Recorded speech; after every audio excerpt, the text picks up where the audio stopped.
നിങ്ങൾ അരിമ്പൂരിൽ പിന്നെ അന്തിക്കാട് തോർത്തിൽ കരിക്ക് ചുരുട്ടിയിട്ട് ഇടിച്ചത് ഇവൻ ആരാണ്? ആക്ഷൻ ഹീറോ ബിജുവോ? സിനിമയിൽ കാണുന്നത് പോലെ കരിക്ക് കെട്ടിയിട്ടാണ്. നിസ്സാര കേസിലാണ്. ചിറയൻകീഴിൽ പെപ്പർ സ്പ്രേ. നിങ്ങൾ എന്നു മുതലാണ് കരിക്കും പെപ്പർ സ്പ്രേയും പോലീസിന്റെ ആയുധമാക്കി അംഗീകരിച്ചത്? പാവപ്പെട്ട നിരപരാധികളായ സാധാരണക്കാരായ മനുഷ്യരാണ് പോലീസ് സ്റ്റേഷനിൽ വെച്ച് പീഡിപ്പിച്ചത്. കൊടുങ്ങല്ലൂരിൽ ഒരു അർബുദ രോഗി, ക്യാൻസർ രോഗി, അയാൾ കരഞ്ഞു പറഞ്ഞു, ഞാൻ ക്യാൻസർ പേഷ്യൻ്റ് ആണ്, നിങ്ങളെ സംശയത്തിൻ്റെ പേരിലാണ് എന്നെ അറസ്റ്റ് ചെയ്യുന്നത്, CCTV നോക്ക് എന്ന് പറഞ്ഞു. അയാളെ കുനി താഴെ ഇരുത്തി അയാളുടെ കാലിൽ പല റൗണ്ട് നേരത്തെ പറഞ്ഞതുപോലെ ചൂരൽ പ്രയോഗം നടത്തി. ക്യാൻസർ പേഷ്യൻ്റ് ആണ് എന്ന് പറഞ്ഞിട്ട്.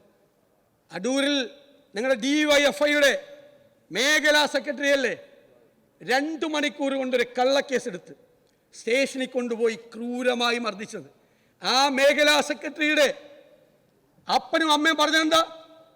ആ മർദ്ദനത്തെ തുടർന്നാണ്, ക്രൂരമായ മർദ്ദനത്തെ തുടർന്നാണ് രോഗിയായി കിടന്ന അയാൾ മരിച്ചത്.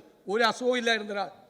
DYFIയുടെ മേഖലാ സെക്രട്ടറിയെ കള്ളക്കേസിൽ കുടുക്കി പോലീസ് സ്റ്റേഷനിൽ കൊണ്ടുപോയി തല്ലിക്കൊന്ന പോലീസിനെയാണ് നിങ്ങളിവിടെ ന്യായീകരിച്ചത്.